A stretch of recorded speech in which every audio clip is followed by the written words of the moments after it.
மதிக்க முடியாதது உசுரும்பாங்க. உசுர் என்னோட இருக்கையிலே நான் உசுரை கொடுக்க மாட்டேன். நீ மண்ணோட போவதெங்கே? உன் கூட வாழணும்னு ஆசைப்படுறேன்.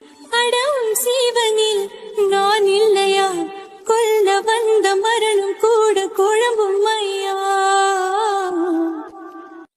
உசுரை விட பெருசு மானம். எடுத்துக்கல. உருப்பு சிறுத்தவளே, என்ன குங்குமத்து கரைச்சவளே, என்ன இதெல்லாம்? மஞ்சு தச்சு புதி கையில் என்ன கொஞ்சம் பூசு தாயே. உனக்கு கொடுக்க இதை விட வசதியா என்கிட்ட வேற எதுவுமே இல்லையா? ஒரு